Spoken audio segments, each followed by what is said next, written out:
from, I believe he's Aquaman in the Smallville TV show. Oh, wow. Okay. Okay. And also, here's a fun fucking reference for you.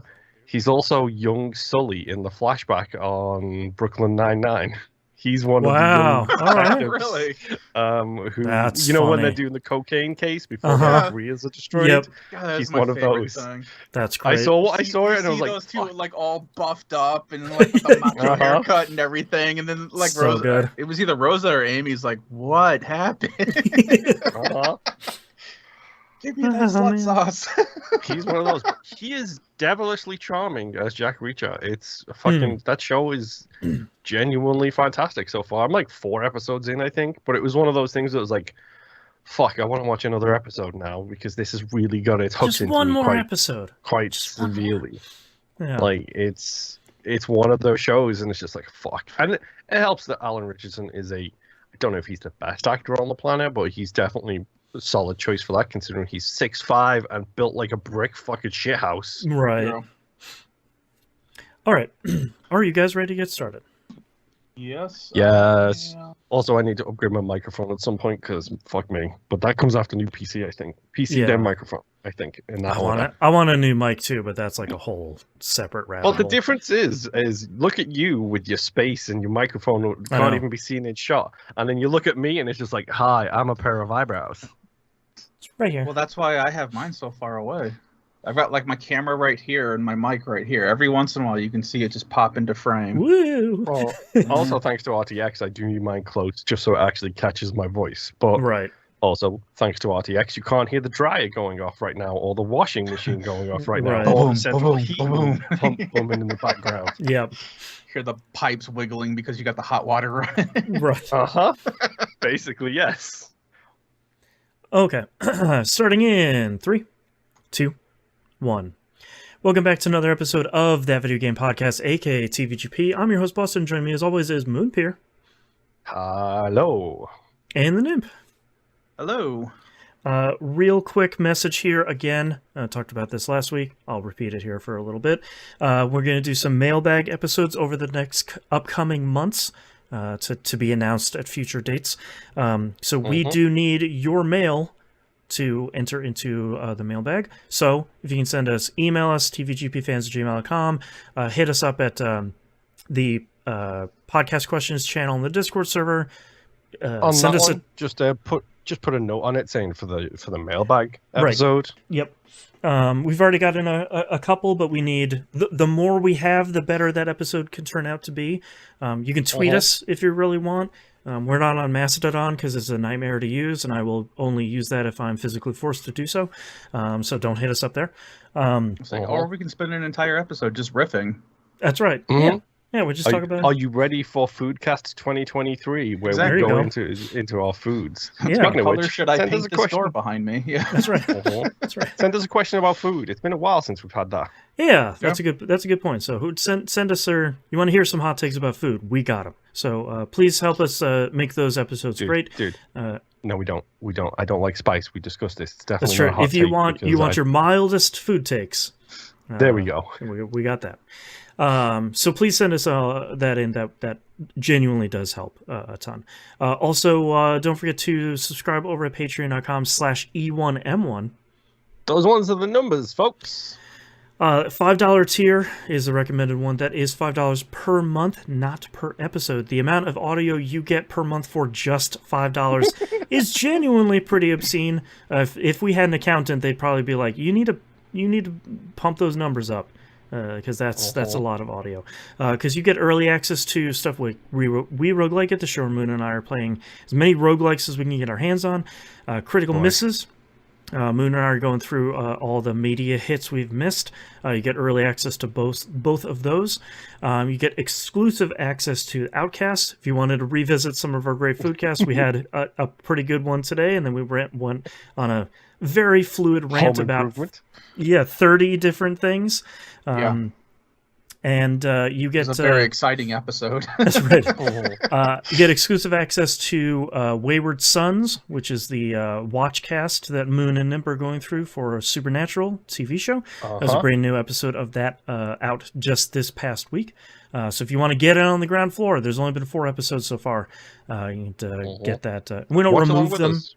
Yeah, watch along with the 2 of these guys. And we don't remove episodes, so you can join it anytime and get the full back catalog. And Moon and I just wrapped up season 19 of Critical Misses, which means the season 20 production meeting for Critical Misses will be on the feed here in the next couple of weeks. And you hear us. Not only Moon brought up a good point when we were talking about it here just a little bit ago, that it's not this kind of like dry thing where we're the production meetings are not just reading notes and discussing optimal strategies. There's a lot of BS that goes into it too. Yeah, it's very fluid, kind of like the Outcast is. So if you're looking for movie talk and music talk and book talk and kind of everything around that, those are genuinely really good episodes. I highly recommend those. So get all of that. And probably more. I've probably forgotten something over at patreon.com/E1M1. Ones equals numbers. Moon, what have you been playing this past week? Yeah, so the good news is, this week, guys, I opened my game quite significantly here, because I know I've only been talking about 2 games recently, and it's the same 2 games over and over again, because my life is a hellhole and I don't have that much time. I increased my game count a whole bunch. I increased it by 50%. That's how much effort I'm putting in for you guys. So now I'm talking about 3 games. I was going to say 50% of 0 is still 0. So 400% of 0. I'm going to start with the new one first, because honestly, it kind of is great, and there's some things that I'm going to say about it that might perk some ears for longtime fans of the show. Okay. This is Memoir Blue, which is an interactive poem in video game format. Minor downside, it did leave Game Pass 2 days ago. Guess you know why I played it now. So to shove achievements through. Pretty much. However, things I did not know. This is an Annapurna game. Oh, hello. There we go. There's the my ears have been perked. I was expecting. Annapurna have this habit of making these games where you don't think they're gonna be anything, and then all of a sudden they turn into the greatest thing you've ever played. The greatest and saddest thing you've ever played. Yeah, I'm pretty sure Edith Finch is an Annapurna game, for an example. I think so. Yeah. That is one of my games of the generation / ever. So maybe go give that one a shot too. But this is basically, the Memoir Blue is an interactive poem where you interact with objects on the screen, you solve very light puzzle mechanics. It's an experience. Yes, it's an experience, but not in the David Cage way where you might be worried about racism and sexism, more in the, that's kind of cute kind of thing. It's basically a story about a swimmer, a professional swimmer, based on the medals and things like that. And it tells a pretty heartwarming story about them interacting, them remembering their childhood and the things that got them to where they are, positive and negative. I can't really say a lot without spoiling it. It's got a really interesting art style where, like, the modern day, I apologize in advance, I'm sorry, the current version of yourself is 3D rendered in CG. And the memories that you're interacting with are animated, like cartoon style animated. So you're seeing a CG environment, and then there's this little animated, like, little girl and her mother, interacting with things as they go. It's got this really cool little art style. It tells a genuine, both heartwarming and terrible story at the same time. The video that Boston has on the stream is clearly the achievement version, because they're popping the ice cubes out the glass, which is one of the achievements.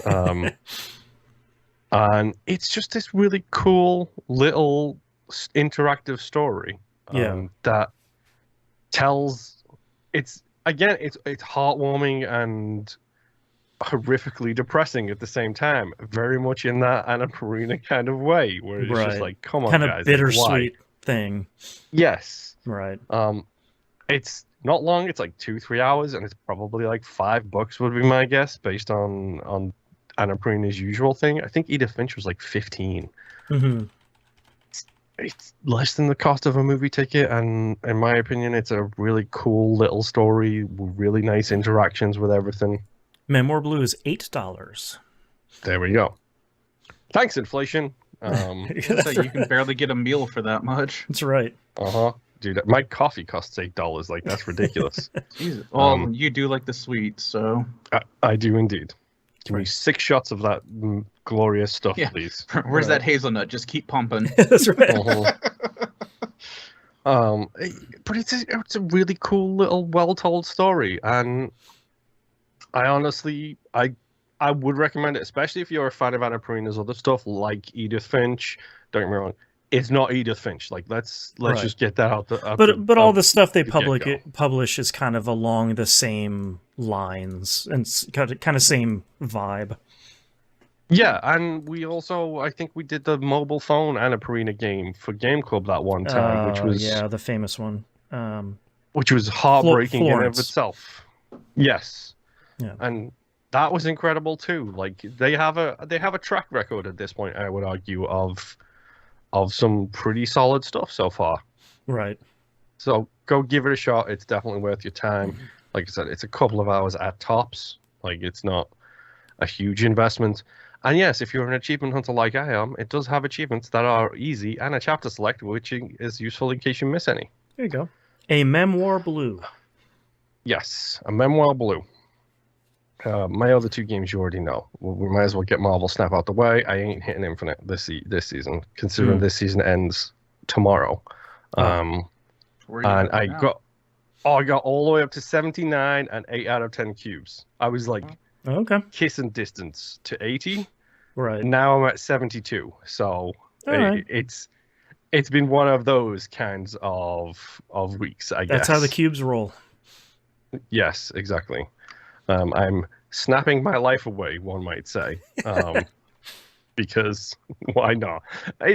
It's my go-to game. I've hit that point now where I'm playing it so much, my phone is dying. Like, that's telling you everything you need to know about a good mobile game. Are you getting those phone reports saying you've spent 2 more hours on your phone than you did last week? That's right. No, because I don't want that information, so I tell it not to tell me that information. That's smart. It does keep asking me, though, if I want to turn on emergency battery saver, that's my usual warning, where it's like, how many more matches can I get if I'd say yes? Too many is the answer to that. That's right. But it's Marvel Snap. It's fun. It's great. I love playing it. There's a lot of discussion going on in the Discord. Still, that channel seems to be hopping every single moment of the day, it feels like, because everybody who's still in is in. Everybody who's not in, Boston, is not in. Everyone who's not in has muted that channel. Yes. Yep. It's great. I love Marvel Snap. It's fantastic, and I should probably stop playing it soon before it becomes another Marvel Strike Force, Star Wars Galaxy of Heroes, the games that the cemetery of abandoned mobile games. Well, dude, that's because like the thing that's keeping me in Marvel Strike Force is the only one playing it is me. Mm. And when I say that, I mean I don't have to join a guild. I don't have to do community events. And I don't have to do all this other. Moon, have you done your 15 BS. matches of the day? The guild is really suffering due to your inactivity. And then trying to get duplicates of your card so that way you can upgrade it, and then find all the extra equipment slots to upgrade. Yep. It's not saying that it's a bad thing. It's just after a while it becomes tedious. It's a bad thing. It's a bad thing when it turns into a job. Yeah. Mm-hmm. That's why I bounced from Strike Force, was because we had a good thing going, and then people wanted to take it way too seriously, and I was like, okay, I'm out. Yep. See ya. Like, I don't have the time or the money to be able to do this. Like, I am a free-to-play player most of the games. Strike Force, I'm still doing the season pass because I like it. That reminds me, I have 24 season pass levels that I need to claim before tomorrow because I need my endorphin high. That's right. I can't help it. I love it. And I'm even doing it with collector's caches now where I'm just saving up until I've got like 20 of them. Like, oh, give me those endorphins. No. You know what you like, man. It's all good. Yeah, it's not hurting anybody. For my crap.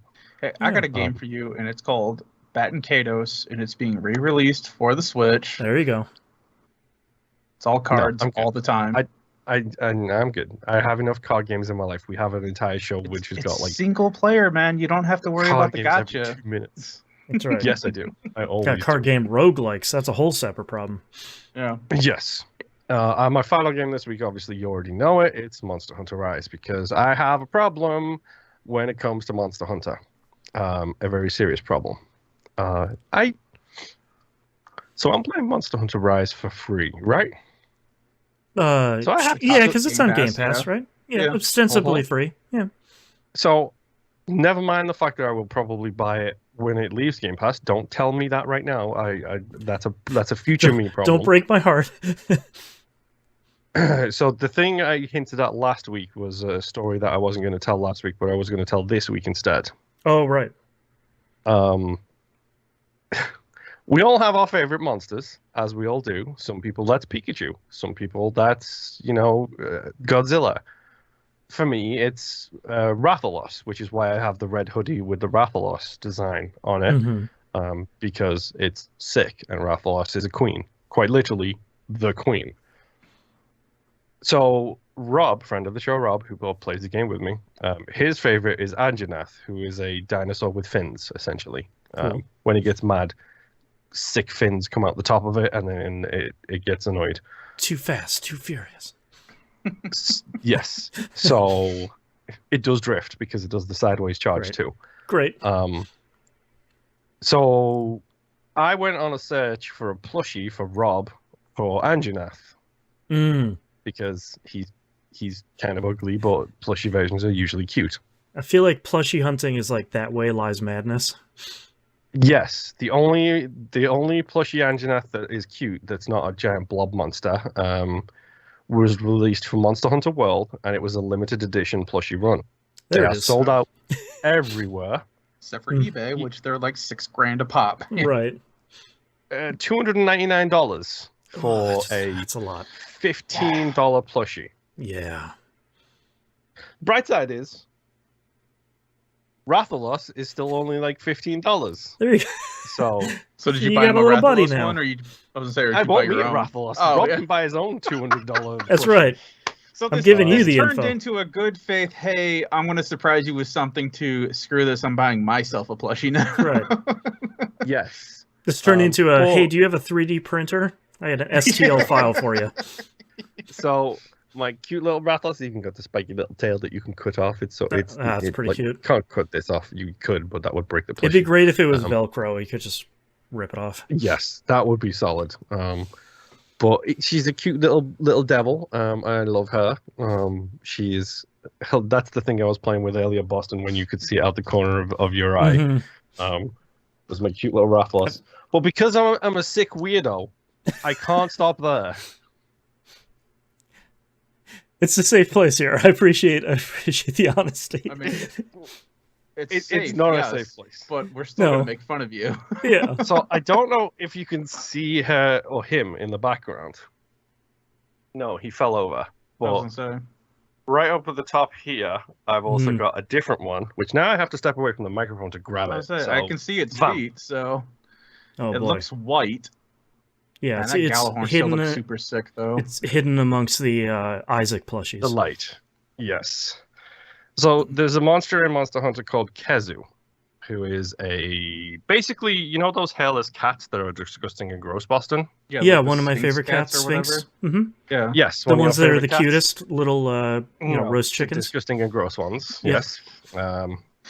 See, I knew this. That's why I brought her up specifically. So Kezu is basically a hairless cat monster. Okay. I love it already. It has a little suction cup tail because it's lightning type, and when it does a lightning attack, it suction cups its tail to the floor, so it's grounded, so it can't so it doesn't electrocute itself. I love you, Monster Hunter. So this is my plush Kezu. Okay. Oh boy. Literally doesn't have eyes. And has a giant mouth and extendo neck that it stretches out and goes yum yum yum yum yum. When you hold it facing us with the mouth, it looks like the plant from Super Mario. Because of the tongue and everything. So Kezu is poorly represented. Like, a lot of people don't like Kezu, rightly so, because Kezu is a nightmare creature. Right. But the Kezu plush was like $5, and it's a fan-made repro. So I was like, how could you pass up that face? Wait, is that what's on the video right now? I just put up a Kezu. That's Kezu. Yeah. Yes. It looks like something slimy, out of Dark Souls, man. 100%. Gross and disgusting and so cute in plushy form. It's got like the Yep. It's got that piranha plant mouth. Yep. So I now have a cute little Rathalos and a not so cute kind of adult toy looking. I mean, plushy wise, it looks cute. Yeah, it's not bad. In the game, it's nightmare fuel. Oh, yeah. Yeah. Legitimately it looks like a featherless like someone just defeathered a chicken and it's walking around, right? But like a chicken from hell. Yes, actually, it looks like someone cut the head off of a chicken, defeathered it, and now it is angry. Yes, and the best part is its neck stretches, so it does the neck stretchy attacks too. So it stretches like a snake. It's kind of. I love you, Kezu. It's your favorite monster boss, and I'm just saying that you should start playing Monster Hunter so you can get yourself a set of Kezu armor, which looks disgusting in the game too. Just for the record. Yep. Also, the name of the animals that this person on YouTube has. Sorry, I usually don't reference these YouTube videos as Data and Woofs. I think that's a Data and Worf reference, which is real good, because Wolf's would be the dog is my assumption there, which is pretty good.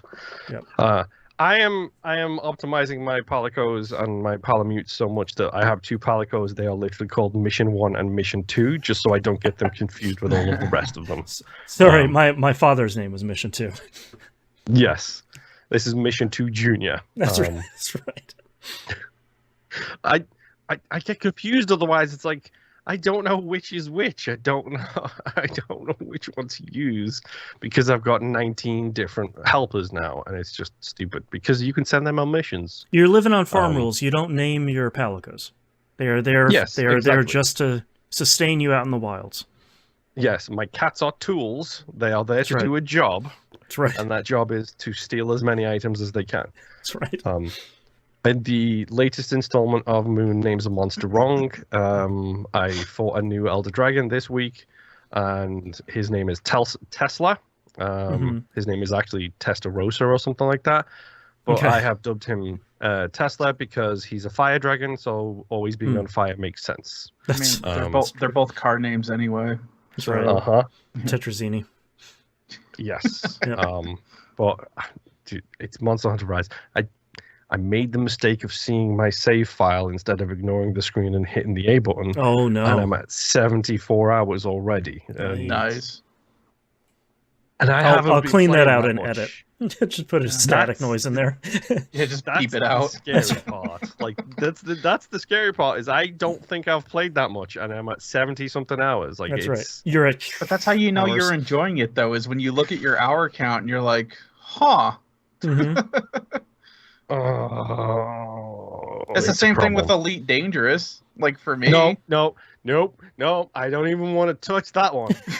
I'm not going to look at it. But that's what I'm saying. It's like I look at that and like, wow, I'm like almost 4 digits on time on that, and I don't my counter feel skipped it. to days a long time ago for Elite Dangerous, and I don't want to know exactly how many days it is. Hey, the PlayStation 5 updated, and now they put the hour account right on the front page when you're looking at a game.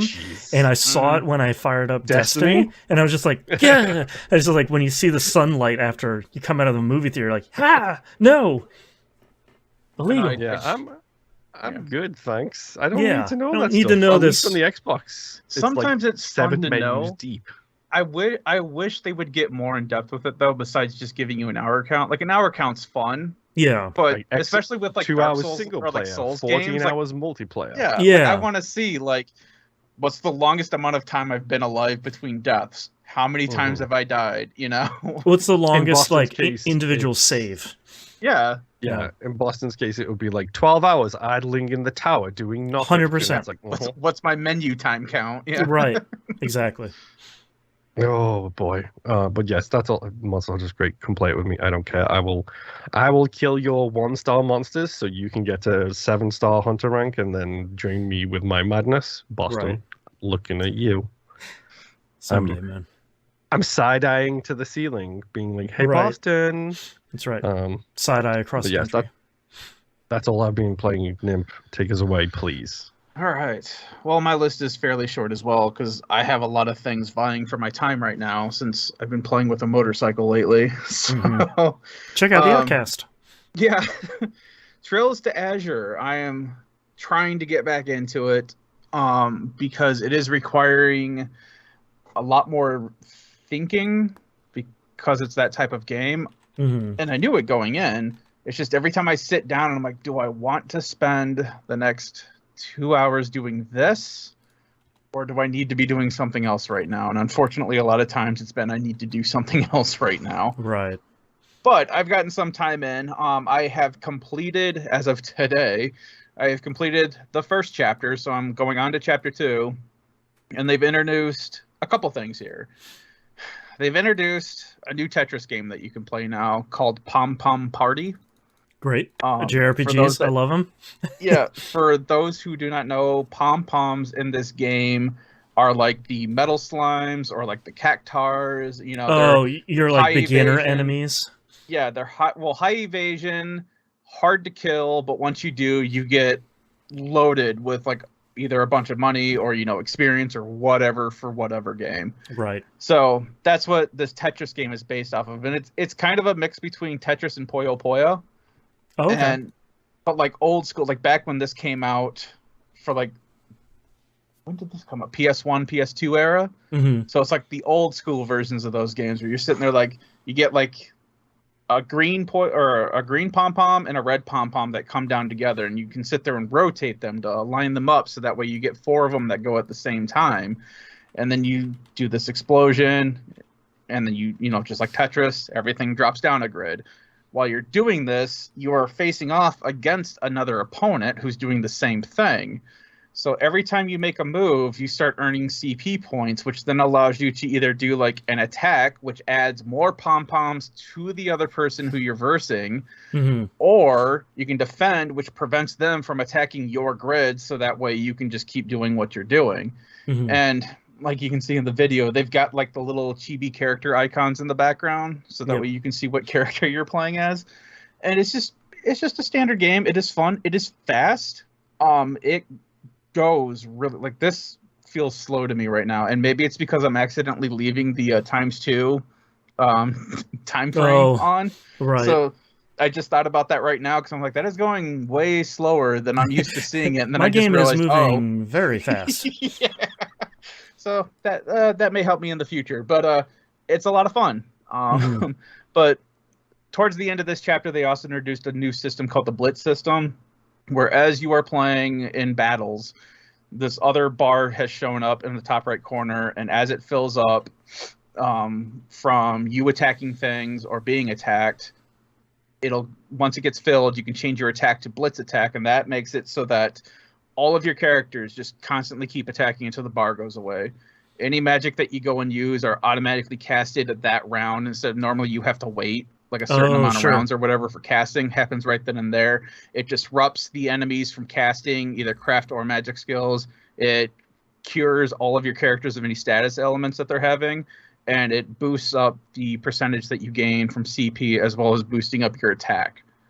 So this is a thing that just, it even said once I completed this one section, it'd say, hey, now that you've done it this one time, it's not always active. It will be active during story climaxes, which means, you know, big plot points, I'm guessing. Sure. Cool boss battles. Yeah, and then it goes away, you know, during the normal session of you playing. So it's been a lot of fun. They've introduced more characters that I saw in Cold Steel, but now it's like way younger versions of those characters. Yeah.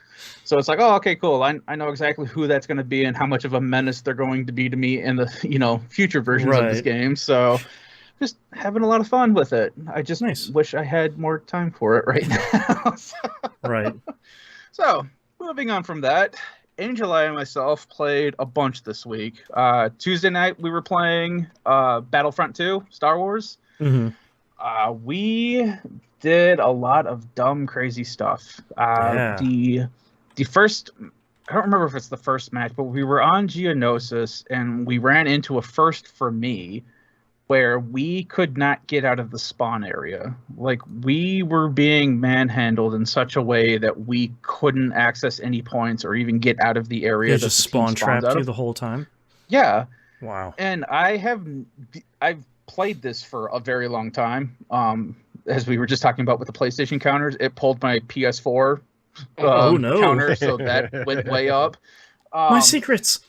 I have never come across this issue before, and I don't know what was going on. At first, we thought maybe we were just in a because it's the big supremacy, so it's like the 64 versus 64 or 32 versus 32, whatever it was.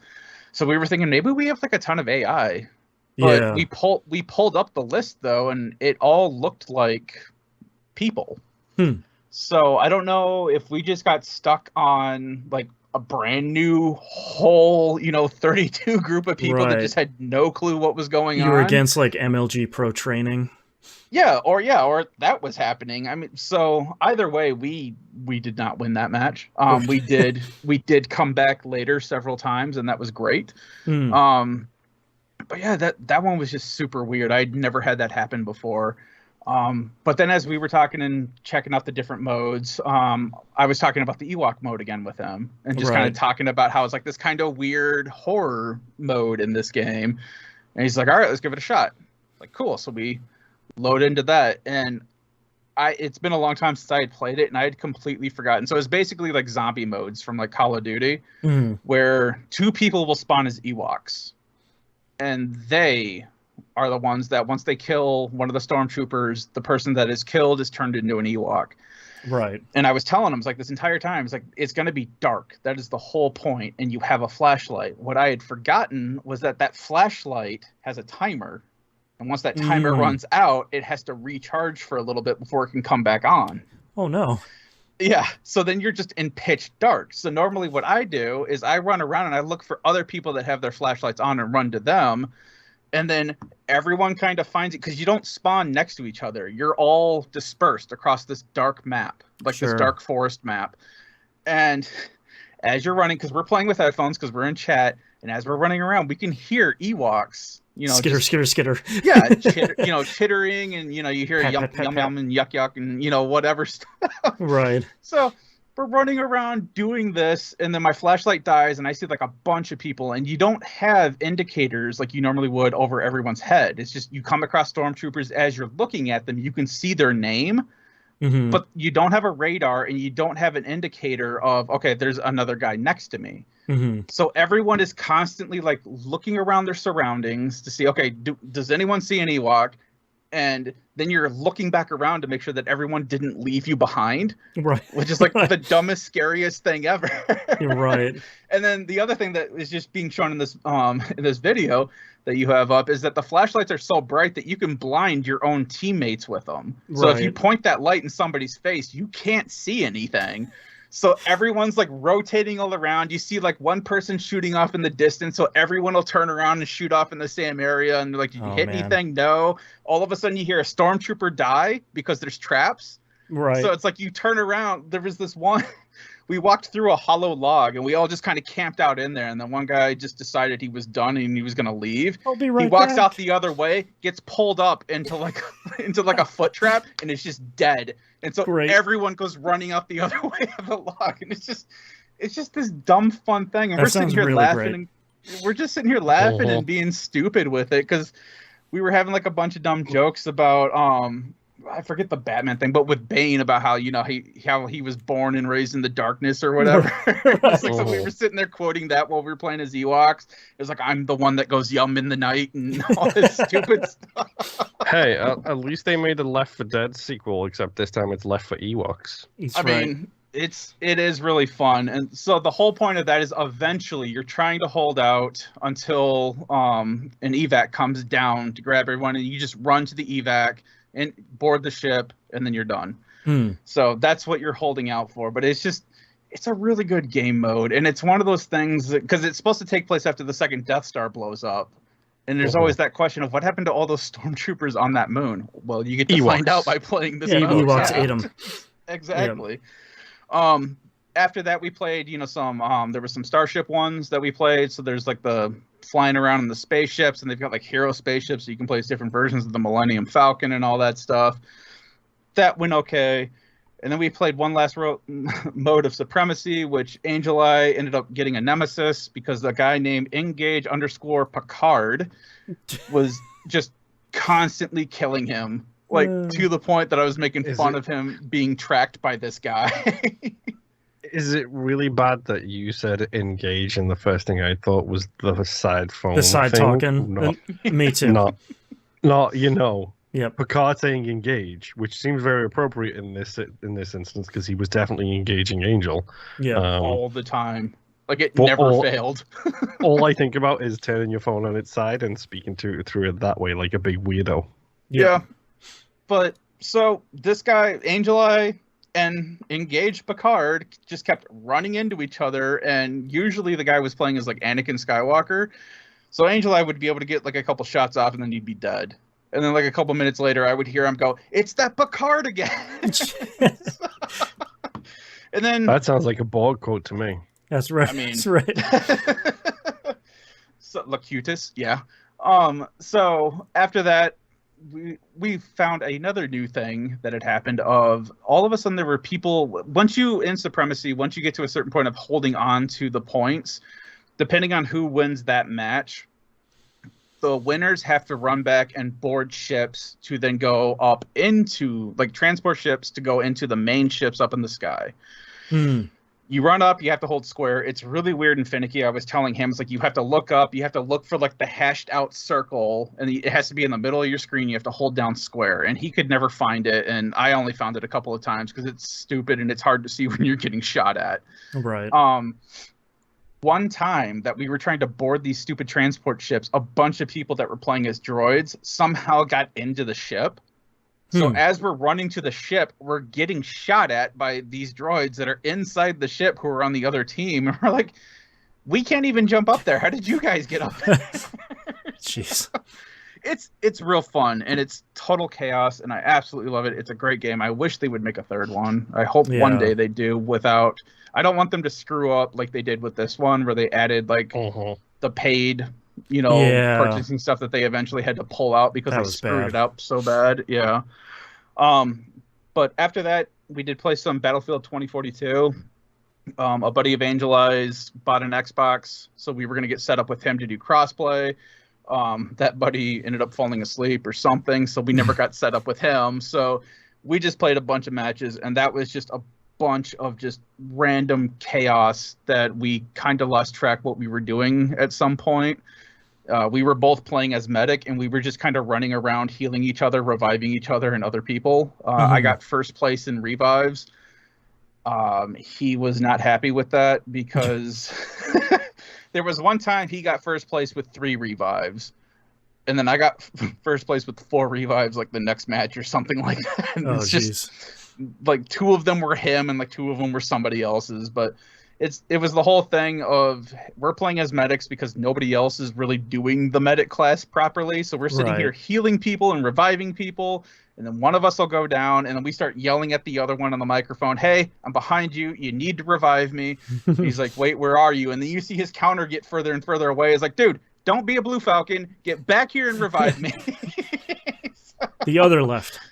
Yeah, so it was just a lot of fun chaos with that. So yeah, Tuesday nights, if you want to get into some dumb stuff, we usually play at like 8 p.m. Eastern. It's just, we don't take it seriously at all. It's just us screwing around. So, but that's all I played this week.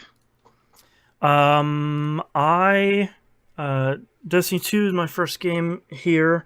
I want to talk about the seasonal story stuff. We got Is it still bad?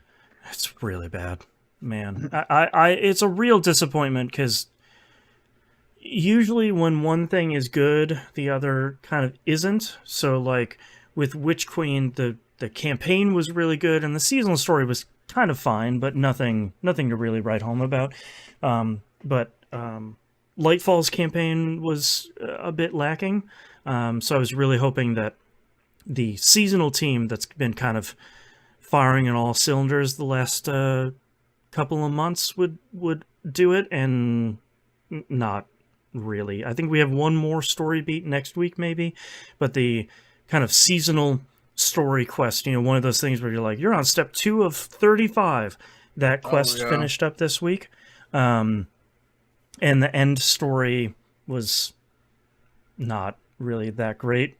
So that's been kind of a bummer. The seasonal activity is pretty fun, though. I did the higher difficulty version of that this week, which turned out to be way easier than I was expecting, which is nice. Much easier and much more rewarding than expected, which is kind of a good combo. I did finish the Legendary campaign solo this week, though.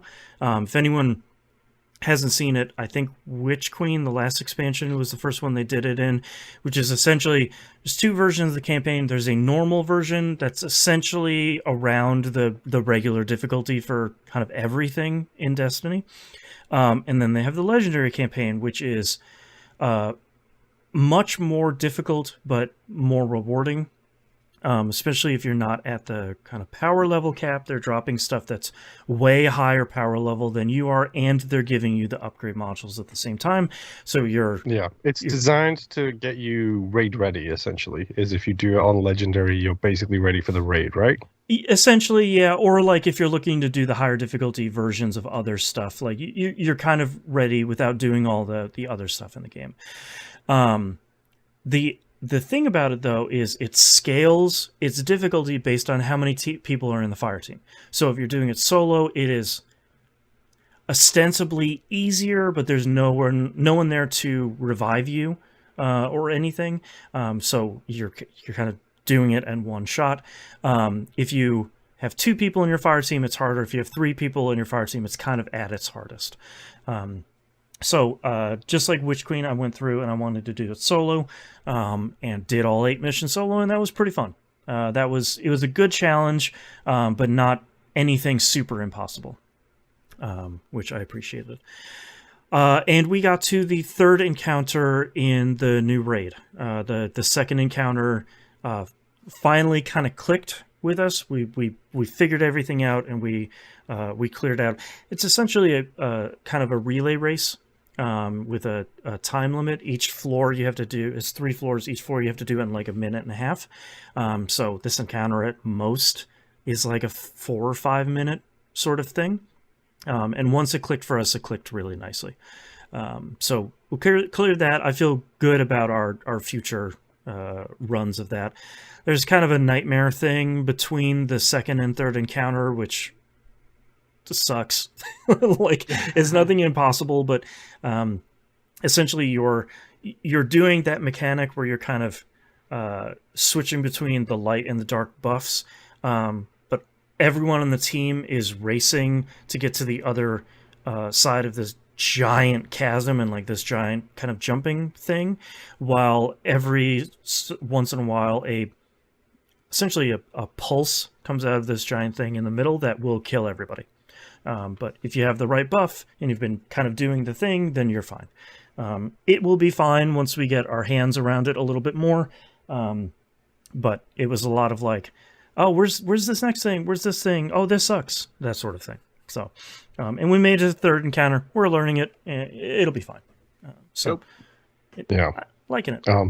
Yes. I apologize in advance. # this is a joke. Uh-huh. I do find it funny that the second Sony bought Bungie, that Destiny went to hell. I'm just saying. # jokes. # joke. Right. # right. not Don't an at Xbox me. fanboy. That's Wink. right. That's right. So that's Destiny 2. I played a lot of Stardew Valley this week. Another game I don't want to see my timer on. Yeah. I am in spring of my 2nd year. My farm is doing great. I'm almost done with the community center bundles. We talked about this last week about the remixed bundles. I did look this week, and I do have them on. It's an interesting system. So for anyone that hasn't played Stardew Valley, does it just remix the items rather than the categories? No, it's interesting. So for anyone that hasn't played Stardew Valley, really early on in the game, you get introduced to this sort of decrepit and abandoned community center in the middle of the village. It has all these individual rooms, and after some story stuff, you get these little gold placards that you can interact with, and there's usually like 3 or 4 or 5 kind of bundles that contain a set number of things in them. And one of them is like the fish tank, and it's 5 bundles that all contain different types or varieties or things of fish that you can go get. And you complete all of the bundles by donating it there, and you restore that individual thing. And there's 6 things overall. And it's really meant to do like every season you're doing a little bit of everything in the game to like forage around and turn those in and farm up stuff and fish stuff and get metal and stuff like that and turn all that stuff in. And typically in the normal version of it, if you know what to do beforehand, you can finish it all in year 1 99% of the time. For most people that are starting the first game, you kind of don't even worry about it for your first year because you got enough other stuff to worry about. Remix bundles are really interesting because out of the 5 bundles that are there in each kind of room in the community center, the first like 3 out of the 5 are the same. And it's usually going to be like fall foraging and winter foraging and spring foraging. But the last 2 are randomly picked from a suite of like 5 to 6 things. So it's going to be like for me, it's like capture these fish you can only get at night. And there you have to turn in like 3 of these 5 fish you could potentially catch.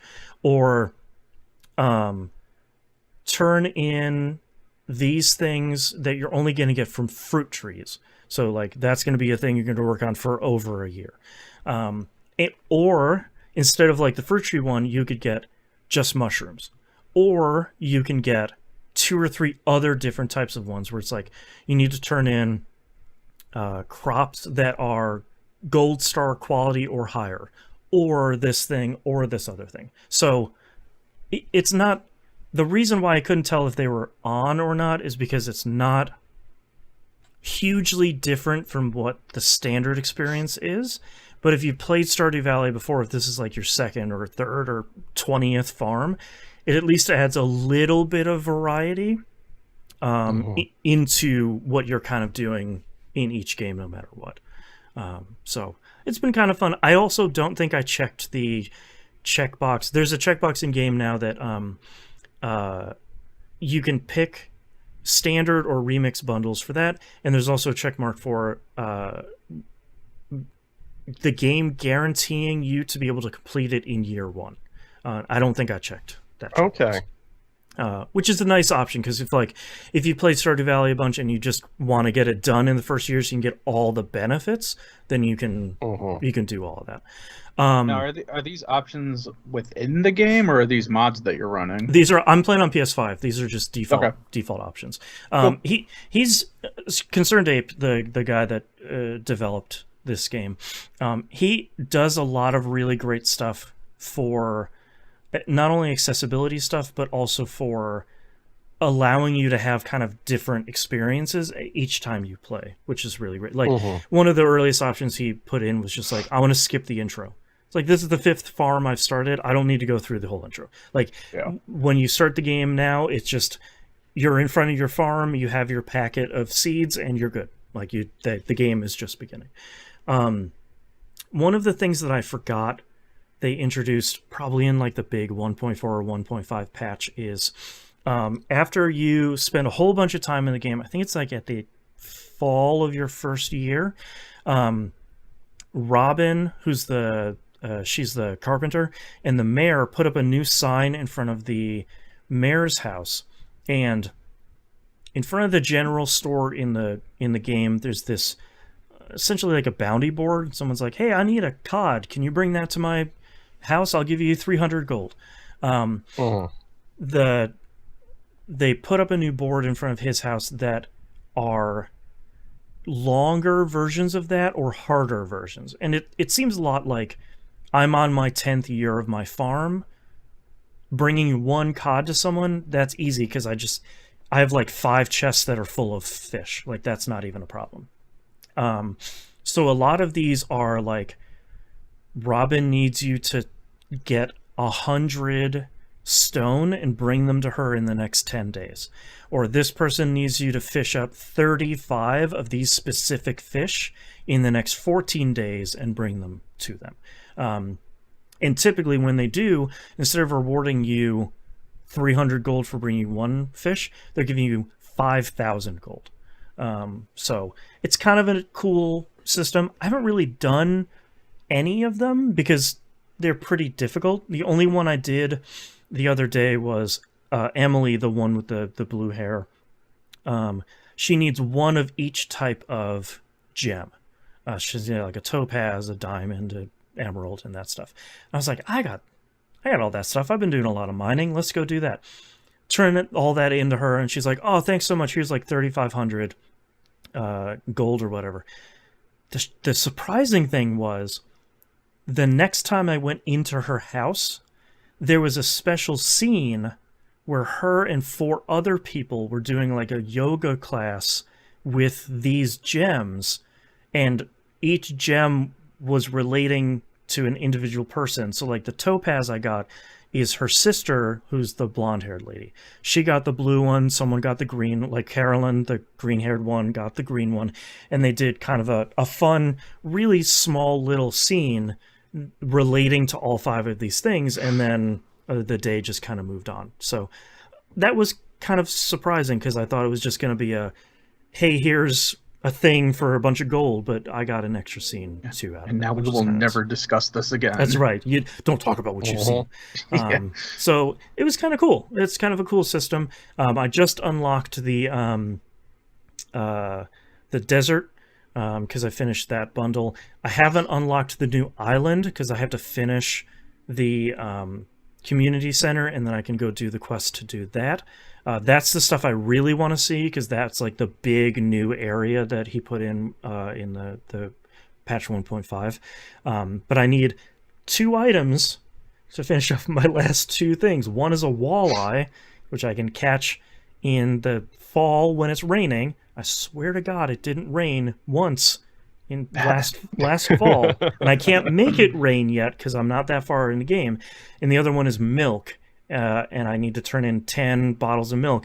I can't do that yet because I don't have enough money to like build a barn and get the cows and wait for them to do their cow thing. So I love Stardw Valley. Go play it. It's on literally everything at this point, including mobile stuff, and it works really well. Yep. So Stardw Valley is great. Last game here that I have to talk about, Terra Nil. This is the game that I've been watching for a while, and we talked about this last week. Came out on PC and mobile devices. I was suspicious about it coming on mobile devices because they hadn't talked about it yet. It came on Netflix on iOS and Android, which is the reason why they haven't talked about it yet. So fired up the old Netflix app and realized, oh, right, I can't see the games in there because it's the Netflix app and it's dumb. So I downloaded it from the iOS store and started playing it. And I really like it a whole lot. The gist of it is they kind of call it a reverse city builder. So if you think of kind of a thing like SimCity where you have that kind of top-down God view, but you're starting with a desolate wasteland of an area, and you're bringing you're bringing nature back to the land. So you're starting off with like putting a little wind generator there, and then you're putting a land scrubber there to kind of clean it up. Then you put this thing, I don't even remember what it's called, but you put it down and it sort of gushes a bunch of water out, and the green land comes back. And your first step is to kind of clean up the entire land, bring the grass and the rivers and the lakes and everything back.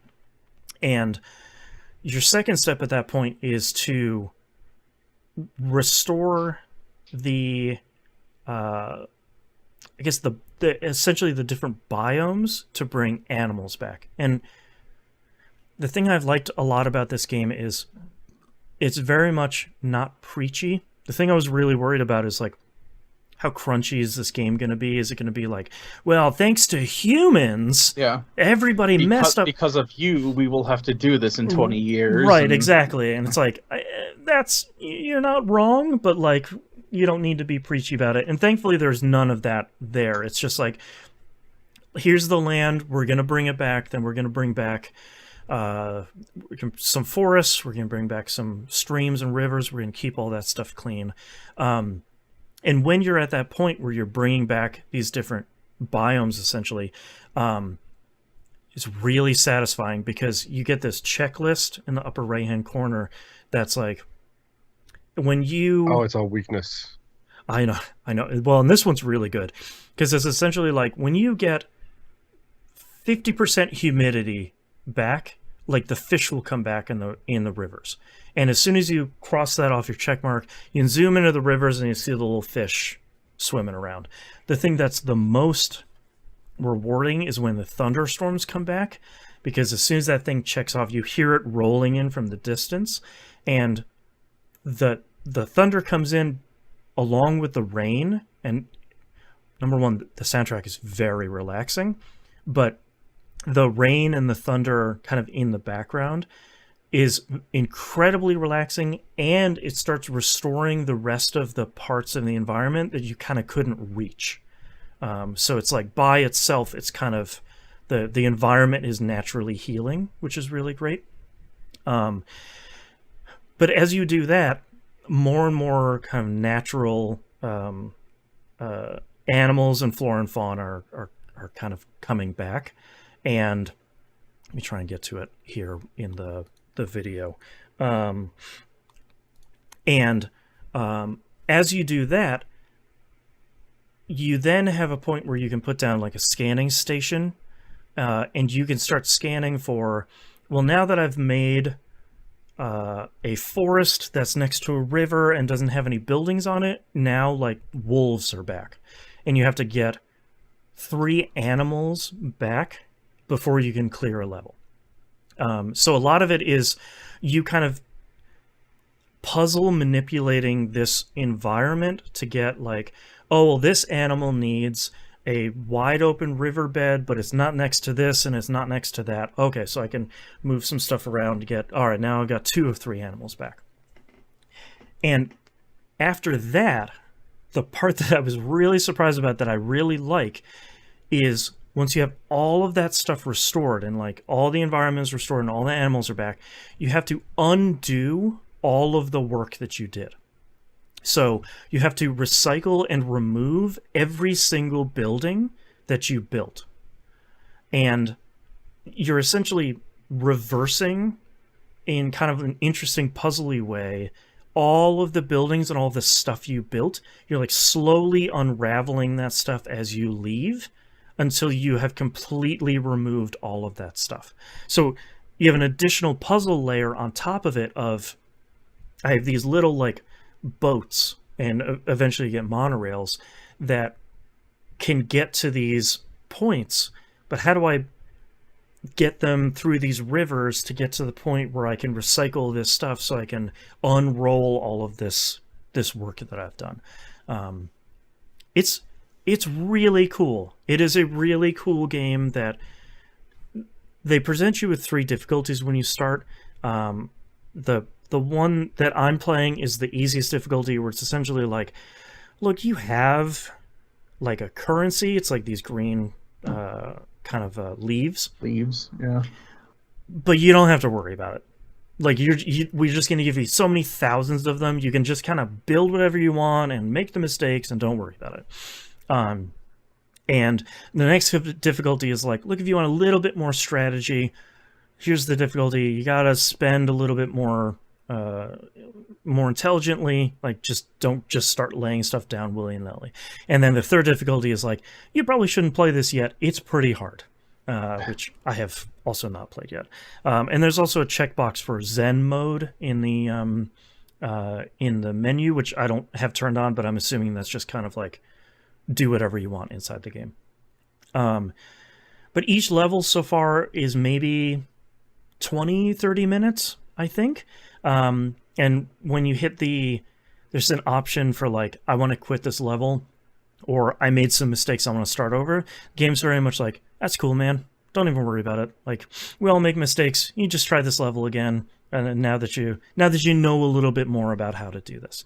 And I think surprisingly, it works really well on mobile. They've done a really great job of tailoring the entire experience to mobile. So instead of you having to like click and hold on a thing in the tray you're seeing at the bottom, like a thing you can place down in the environment, as soon as you click on it, a small menu pops up where it's either cancel, place something down, or get information about it. There's nothing in the game that you need to like click and hold on. There's nothing you need to like do with 2 or 3 fingers or anything. It feels really, really good. I'm sure it feels really great with mouse and keyboard, but I'm genuinely surprised at how good it feels with on a mobile device for something that seems like it's not a natural fit for mobile. And I've played probably a handful of hours this week, and I'm surprised at how much I'm not struggling with the controls. Because, I mean, we all play stuff on mobile, but not stuff that's usually like this. Yeah. So Terra Nil is really great. I'm really having a lot of fun. It's turning out to be more chill and more puzzly than I was expecting it to be, which is kind of a pleasant surprise. It is quote-unquote free with your Netflix subscription on iOS and Android. It's not super expensive on PC either. The game on mobile does recommend you play with headphones, and I do recommend that as well, because hearing the relaxing music and then hearing like the environment come back and hearing the rain and the thunder in your headphones is really great. So I'm glad that after watching this game for so many years, that it did turn out to be so good, which is a pleasant surprise, instead of being like, oh, you made a bunch of cool GIFs on Twitter for a while and you didn't really make a game. Thankfully, that's not Terra Nil. So go play it. Terra Nil is great. But that's all I'm playing this week. Let's take a break. Yep.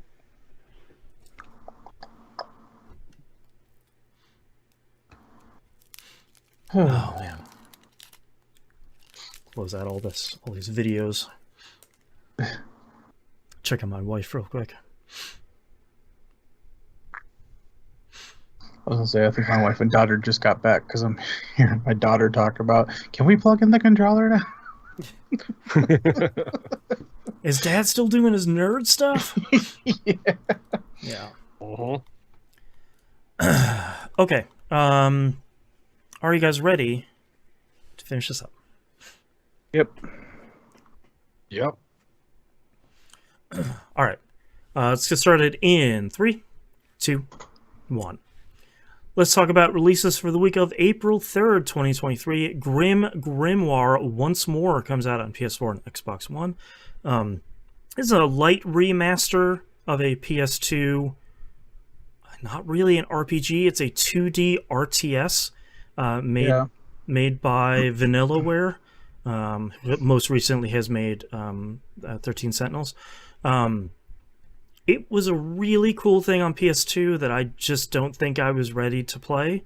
And it looks like they've done like Vanillaware's art doesn't typically need much up-resing even from the PS2 stuff, so they've done a little bit of that and done a lot of quality of life stuff. So looks cool. That's a very cool, very unique. You don't really get too many RTSs on console, especially like a 2D side-scrolling one. So that's a neat thing. Meet Your Maker comes out PS4, PS5, Xbox One, Series consoles, and PC. This is PS Plus day and date, not Game Pass day and date, as far as I can tell. This is a interesting little game where you have kind of a cache of resources at the center of your map, and you're building a deadly maze to keep monsters and enemies and other players out of it. It's the Fable game that never got made, I believe. Right. It was the concept behind that Fable game that was like, build a place. I would say it's a dungeon maker. Yeah, that Fable game, I totally forgot about that. But yes, it's very much that. I don't even remember what that was called. So did the studio that's making it. Hey-o, got him. But interestingly, you can share out your mazes for other people to play.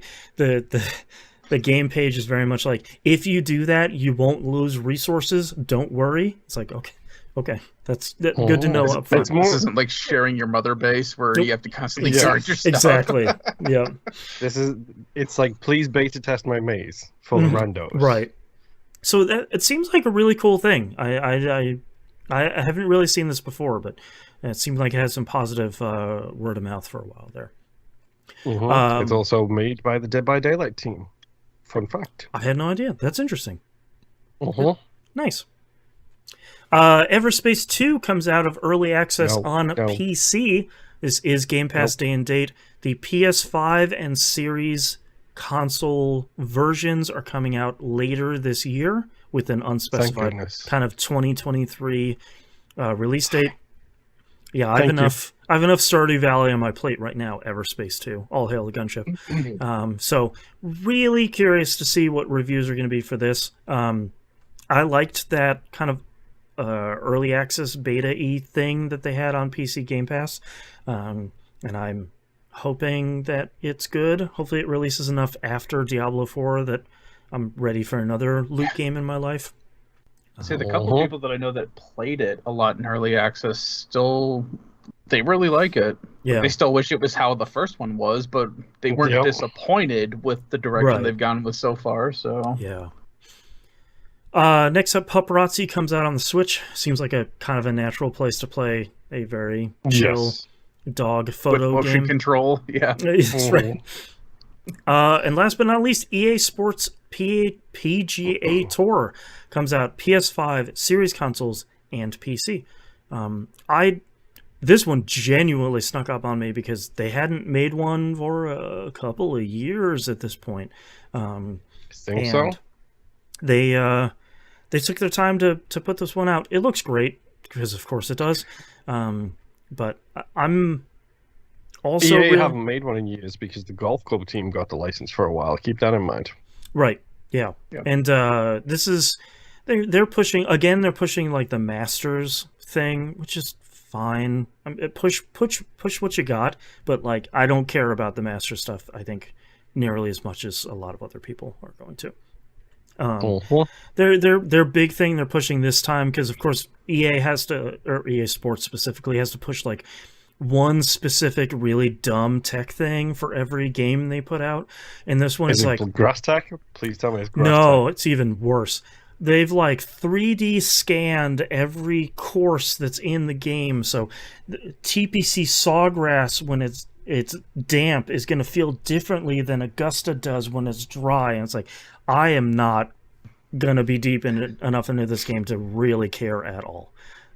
So does the technology have a stupid name? It absolutely does, and I do not remember what the name of it is. Topology Moonlighter. That's right. Yes. Speedgrass. Just before you jump into the news, Boston, as you probably get the gist, I've been busy for a while now, so I didn't keep into the news. But I was reading the show notes before we started today, and I've got to say, there's nothing quite like that glorious sensation of redemption that you feel when you know you were right all along for drawing a line in the sand and saying, no, I will not support this team. I will not support this game. Thank you for my aside. I will yell redemption when that moment arrives. Look for our news story 3. I put that in here because we have had understandably unkind things to say about the title in question before. Shockingly, not our biggest news story of the week. Biggest news story of the week is E3 2023 and E3 in general, has been canceled. Let's take a trip down memory lane, which is Monday. Ubisoft, earlier this week, Ubisoft is like, hey, I just got a quick update about E3. We're not doing that. We're going to do our own showcase. It also happens to be at the same time. Totally unrelated. Anyways, bye. See you at that thing in June at the same time as E3. And everybody, including myself, was just like, that seems suspicious and sudden for April. Okay. That's surprising. And then like 1 or 2 days later... At the same time, this is also Ubisoft, and Yves Guillemot is constantly going back on his word, such as working conditions are great and improving. Right. Yeah. No one has complained to me about our terrible working condition. Everything must be fine.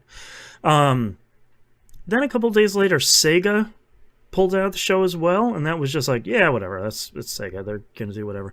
And then Tencent pulled out. And I think everybody was just like, oh, that's... Did the canary die down in the coal mine if Tencent is pulling out of a trade show? Turns out, yep, because pretty much within a couple of hours, the ESA and ReedPop, friendly reminder, E3 is run by PAX's ReedPop now, released a press release about like this was a difficult decision, blah blah blah blah blah. For those that did commit to E3 2023, we're sorry we can't put on the showcase you deserve and that you've come to expect from ReedPop's event experiences. End quote. Which is just super barf-tastic. This, roughly translated, this is, yo, by the way, you guys didn't give us enough time to get this all set up correctly. You kind of just, because didn't they announce they were doing this in January was when ReedPop were taking over or something? Yeah. No, they announced, I think ReedPop essentially like purchased the rights to run the show, I think a couple of years ago, but that was still during like the height of the pandemic. So I think it was understood like we'll be running the kind of virtual E3 that never really happened.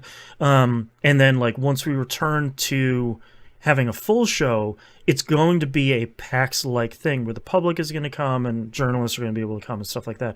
But for 2023 specifically, I think even in January, like you're talking about, a lot of the big players, like a Ubisoft or a Tencent or people, didn't really understand what was happening at the show. Like, there should be a schedule, there should be a layout, there should be everything. The ESA put out another wonderful app where they doxed every single journalist that was on it yet again in a way worse way. Thanks, ESA. But that was the thing too, because a lot of the companies were saying, I remember news stories coming out in January, December saying, hey, if this is happening, we need verification now because 6 months isn't really a whole lot of time for us to show up at this type of event with a booth. Like they have to put physical things there. Like this was kind of a foregone conclusion, not really surprising anybody because Nintendo and Sony and Microsoft all pulled out, but so did like the Bethesda was pulled out with Microsoft as well. Like we got Ubisoft, which is typically a kind of a big showpiece during E3, pulled out as well, and it's like, well, where are my dancing people in brightly colored clothes going to go now, Boston? Konami. But I mean, we're still going to E3. That's right. It's just the empty show floor. Because they do their own thing. That's right. So not too surprising, but I think when you look at it, like, I don't know if we have an E3 after this because nobody wants to go. I mean, they're I can't help but think, is this an ESA?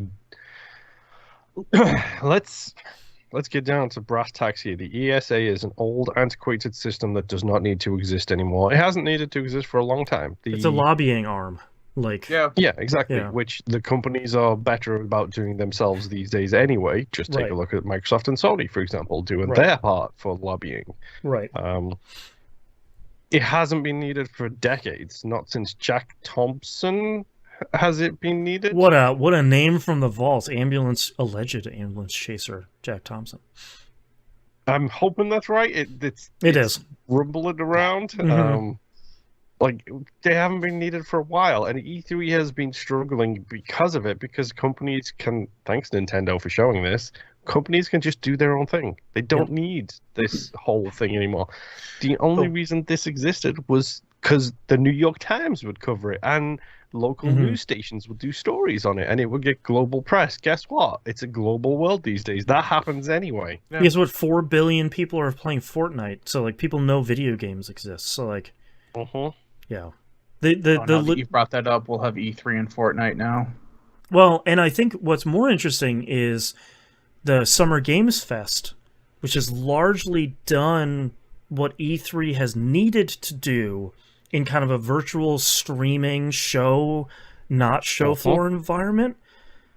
That's the only game in town now, and that show has been getting better and better every year, and it has the thing that a show like this has needed for the last couple of years, which is a person that's running it, ostensibly. Keighley isn't the person running it. He has a team of people working all around the year. But, like, it is Keighley's Summer Game Fest. You know, they have a person out in front of it. Last year, they literally called it Key 3. Like, tells you everything you need to know about the show has a mascot, branding. Which E3 didn't have. You know, like, Keighley is your Summer Games Fest mascot. You know, that's what this has needed for a while. So, I also like that Keighley has sort of taken a victory lap of like, we outlasted them, buddies. We did it. We got it. Anyways, back to work. Well, because I'm pretty sure he has history with the ESA as well. I think like the whole reason he started doing it is because he had some bad beef or bad experiences with them, and I think he wanted to do that for E3, and I think he has proven year over year like this is the thing you need to do in the YouTube social media streaming environment. Like you have to evolve the show, and you have to do a different thing because getting journalists down to the Moscone Center once a year is not how you need to do this thing anymore. Like that is a part of it, but because Summer Games Fest, I think still does their like Judges Week stuff, but like it needs to evolve past that, and they just weren't really interested in doing it. So, yeah. Oh well, we'll see. Crimea River. Yeah. Next news story here. This is a really weird one. I've never played this game, and I knew very little about it before this. And some people in our community have illuminated some information here. But Multiverses was apparently an open beta. It's going to close down soon for nearly a year. And then relaunch as a full product, which it seemed to already be with its multiple seasons and battle passes and whatnot. They are claiming that the game has been an open beta all along. Apparently there has been a beta tag in the game, but I thought it was like Gmail's beta tag where it's like, yeah, it's just gonna be a beta forever, and then you'll just be launched one day. I'm sorry, but it doesn't say game preview on it in brackets on Xbox when it loads it, so therefore it's not just a their preview. Disclaimer saying, "Oh yeah, that's a bug because it's still beta." Right, which is fine. Like these things can be in beta for a while. That's not a big deal. The Rock is going to be so disappointed because another thing starring him has been taken off the shelves. Got him. Thank goodness his energy drink is still out. Actually, I haven't seen that for a while. Maybe that's not out there either. Oh, I get emails daily. It's still there. Okay. The Rock wants to let you know Zoa is still there. So they came out this week and they're like, hey, open beta has been fantastic. And everyone's like, sorry? What now? And they're like, everybody has been great, especially our founders that spend like $100. We're going to take the game offline in June and relaunch it in early 2024 as a final product. And don't worry, all your cosmetics and everything, your Battle Pass rewards, that's all going to carry over to the final game. But if you wanted to play that online and not some sort of small version of couch co-op we're going to leave, not even private server, just couch co-op. Oh, really? Yep. And like maybe only one mode of that. Too bad. So sorry. And everyone's like, that's really frustrating. A lot of people are saying like, hey, I bought this Founders Pack that was like $100, and I thought I was, buying into the final game, and now you're taking it offline. I would really like a refund on that. And they're like, no, because the game is not being canceled yet. And platform holders won't let you do that, so bye. So how many licenses expire between now and the re-release of this? I don't even think that's the concern. I think the concern is you turn off the lights and you don't turn them back on. Yeah. Like, oh, we ran into development difficulties. We ran, like you said, all of our licenses expired. We're just so sorry. We could never get the game's experience to the 1.0 quality that all of you Multiverses fans expected. That's the press release you can send out in about 6 months. And because the game didn't really get canceled, you can't give refunds on your Founders Packs. Wink. So they're all clearly fans of Star Citizen and this development community, apparently. Well, that's why sadly, you don't buy into games that aren't fully released and online only. And sadly, in June, Star Citizen will probably still be playable in a fashion. So Star Citizen has it up 100. This is one of the weirder news stories. Not the weirdest one, but one of the weirdest news stories we've seen in a while of just like, oh, that was an open it's going offline, a game that works and people love to play and is working fine. Okay. And then a couple of days, Moon's Redemption comes. Is mine. A couple of days later, the team behind Ark, we need to fully follow this adventure as it goes, because this one is more important than the E3 one. The team behind the Ark games, Vin Diesel's Ark 2, is going to be delayed. And they said, after careful consideration, we've decided to delay the sequel's launch to the end of 2024, where it will launch exclusively on Xbox Game Pass and Windows distribution platforms, end quote. Not the craziest thing. I don't think we've seen gameplay from this thing yet. We've just seen CG Vin Diesel with his family doing dinosaur stuff. Hashtag family, Vin Diesel keeping it real, that's as right. he always does. Yes, across IPs, it's always about family. The good news here, though, is while Multiverses starring The Rock comes down, Ark 2 starring Vin Diesel comes down, so those boys are still tied. That's right. That, as the contract stipulates. That's not too weird. Big games, we have been, over the last couple of years especially, a lot of delays. That's not the part that sucks.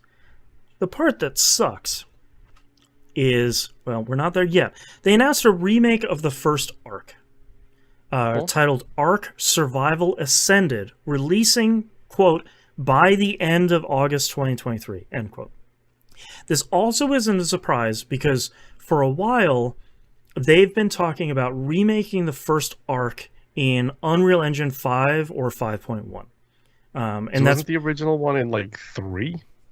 3 maybe? I don't think it was 4 for sure.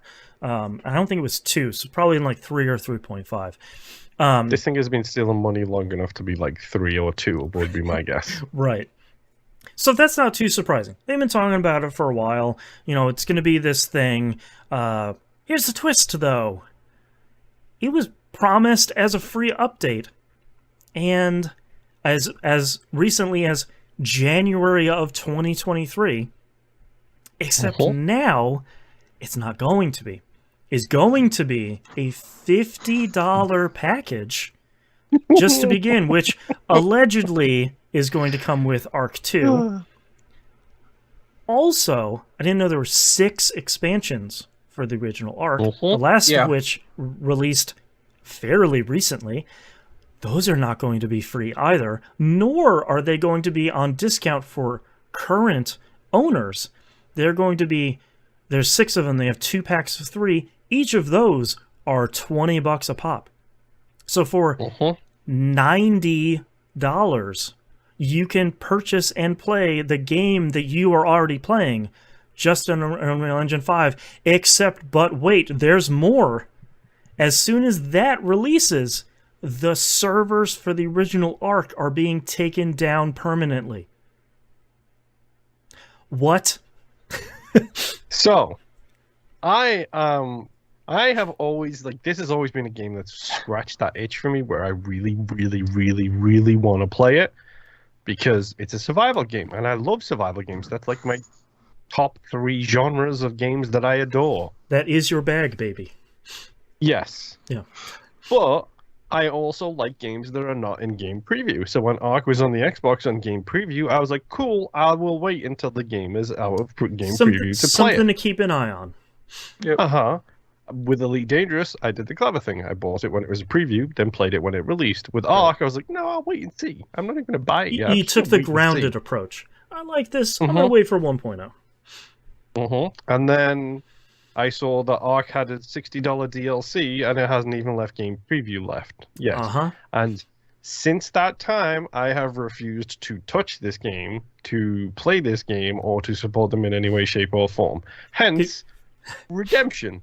Sweet, tasty redemption. Their DLC and their battle passing and their kind of microtransaction greediness has gotten pretty bad over the entirety of it. And it has never been worse than this, of just like, Ark 2 is being delayed. That's fine. That happens. No big deal.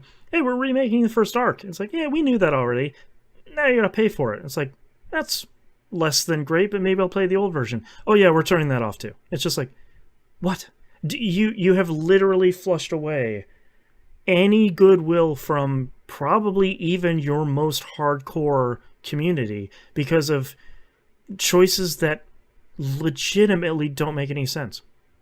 Yep. They do, dude. They make perfect sense. Hashtag capitalism. That's right. I mean, even for capitalism, this is pretty bad.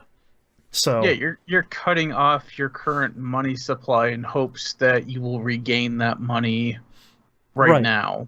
And they don't even say like, hey, if you own the original Ark and all of its DLC, you get 50% off or something. Like, you can at least throw a bone for the people that are still playing your garbage dinosaur game.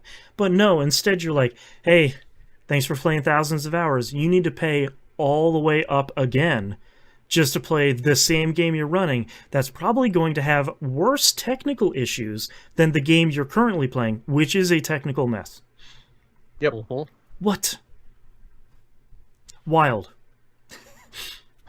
Which makes it, this last news story here, somehow not the most wild thing we are talking about this week.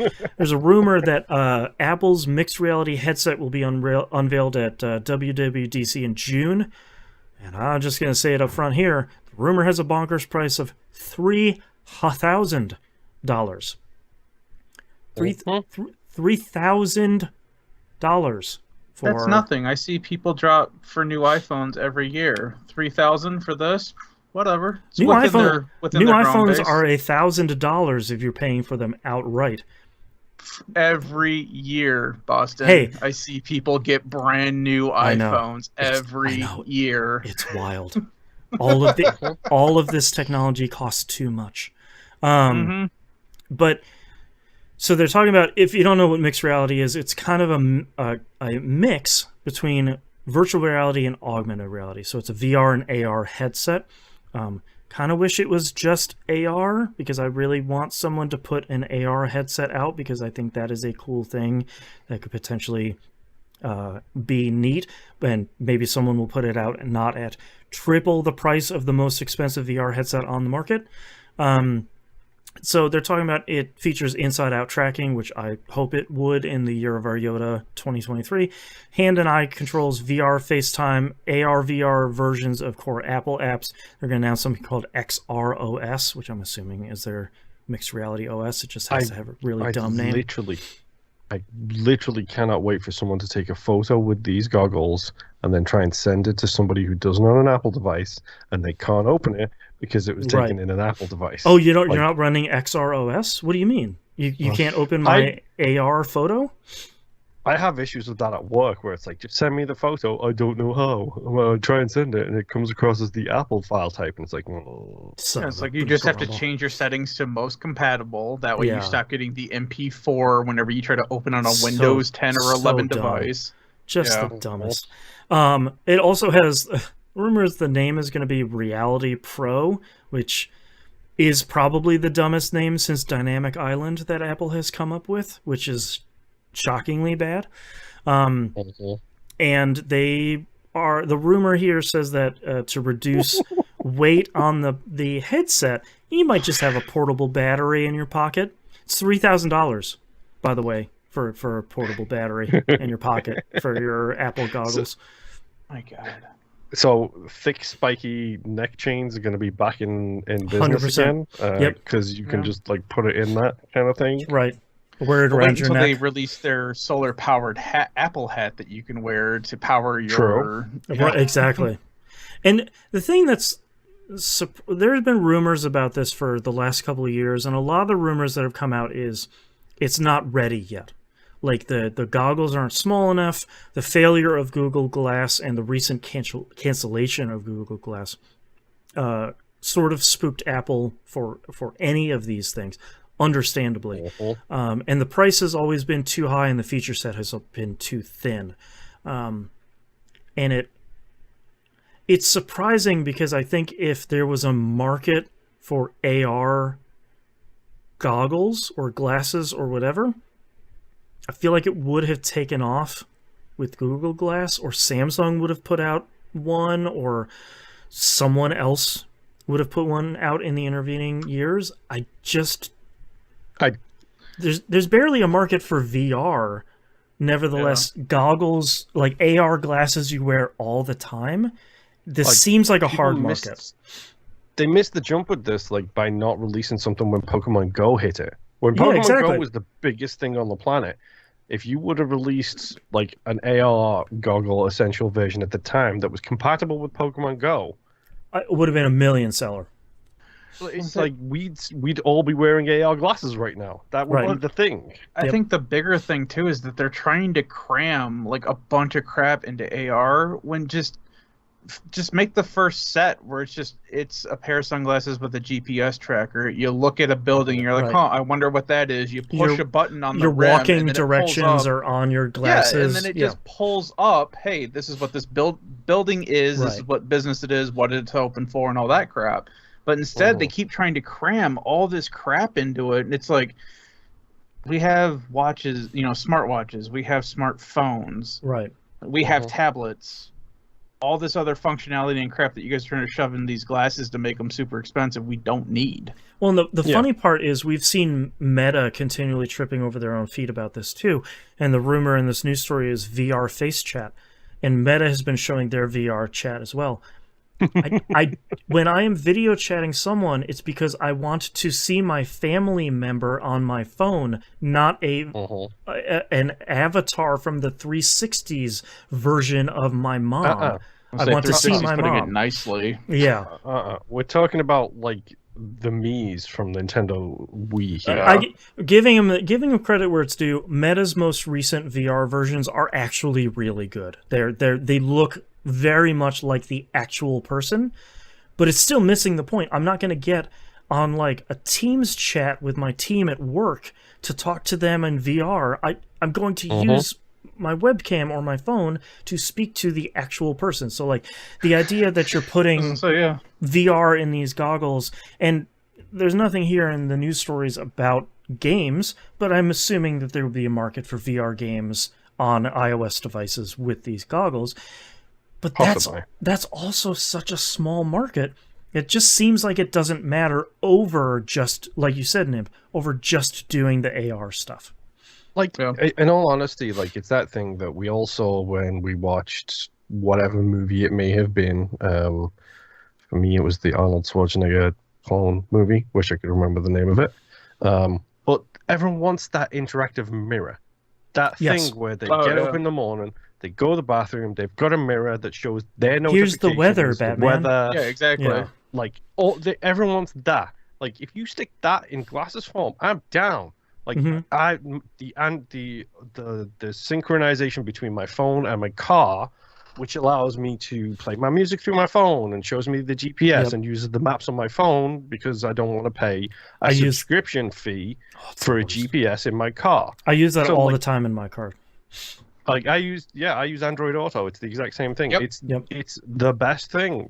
So like having the option to stick that in a pair of glasses where it's like, oh, your next turn is this way, and then maybe it does like a little line on the road showing you this is the road that you'll be turning off of. Translate this sign I'm looking at, or this web page I'm looking at, or something. Yeah, stuff like that is amazing and fantastic, and all you need. I don't need a camera on my glasses. I just want my glasses to show me what my phone shows me without having to worry about it. Like, I got a text from this person. They never text me. This must be important. Let me have a look at it. Stop what I'm doing now. You have a meeting in 5 minutes. It pops up like in the corner of your glasses while you're in the meeting. And you're like, oh, yeah, right. Yeah, remember your dentist appointment in 2 weeks' time. Like, stuff like that. Yep. It's just got to be stupid, basic stuff to start out, and then you can start cramming in 3D holographic models into whatever telecommunication device we're using next. But it's like they just keep jumping like 12 steps ahead, and they're like, well, the technology's not there and it doesn't work and people don't want to spend this money. Yeah, it's $3,000. It's not $200. Like I want the $200 version. Yeah. It's like some of us need that $3,000 for other things.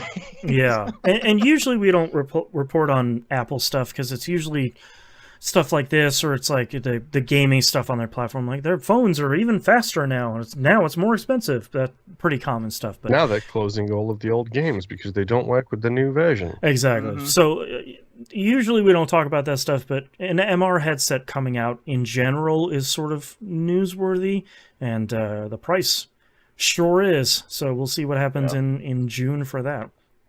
Yeah, because that's the other thing. It's like I still really want to buy a PlayStation VR 2. Yes. I cannot justify $500 for that right now. Right. $550. Don't forget. Well, yeah. It's a $50 more than the console costs. Yeah, that's the thing. I have the console that costs almost as much as the thing that plugs into the console. Wild. And everything I've heard from people is like, this is the best headset on the market. The quality is great. The tracking is great. Yeah. I don't have 15 games I need to buy with it and the room to use it. Yeah, that's the thing. It's like I'm not shooting it down for its price because it sounds like it's justifiably at that price. It's just the value. Yeah, it's just I can't right now, and I want to. But yeah, you look at this stuff, and like $3,000 or even lower, because I think the Google AR they were looking at like $1,500, $2,500 for that or something like that before they shuttered it. Yep. And even then, it's like, okay, like what value am I getting out of that? That's right. Yeah.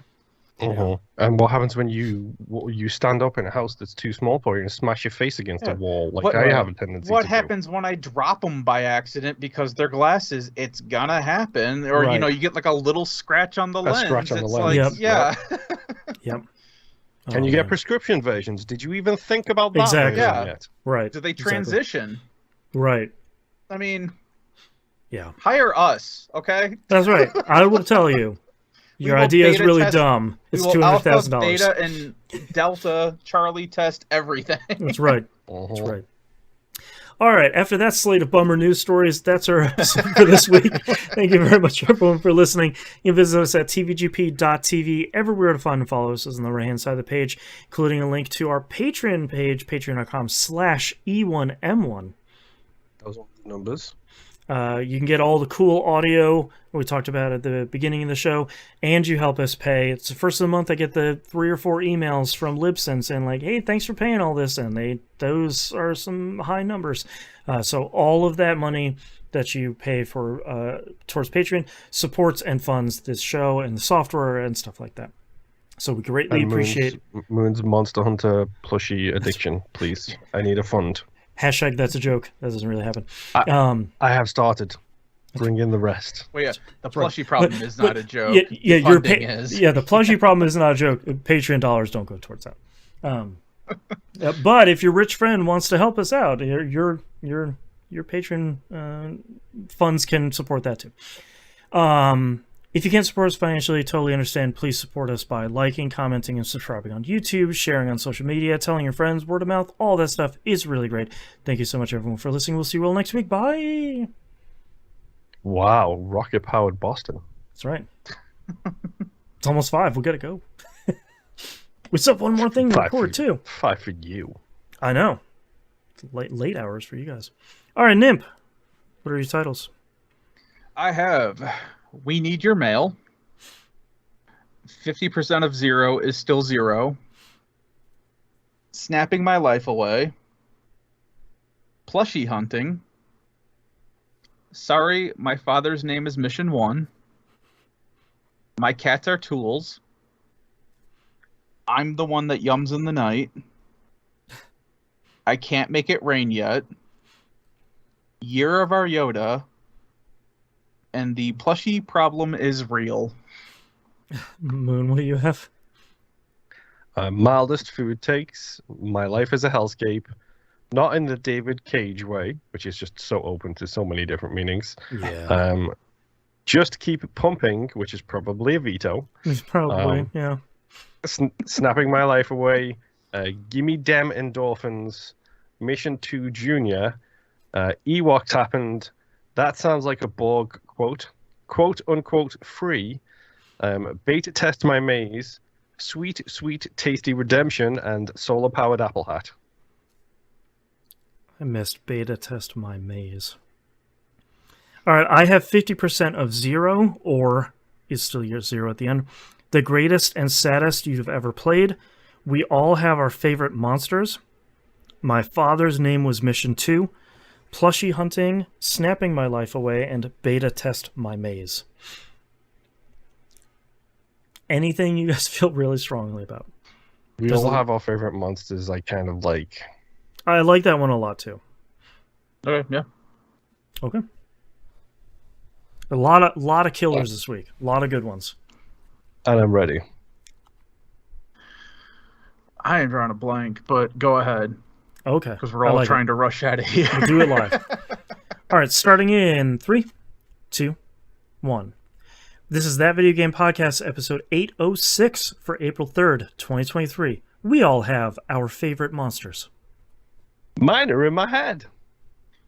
I do like it when you can't actually see them. All right, thank you very much, everyone, for listening and watching. We greatly appreciate it. We hope we'll see you all next week. Bye.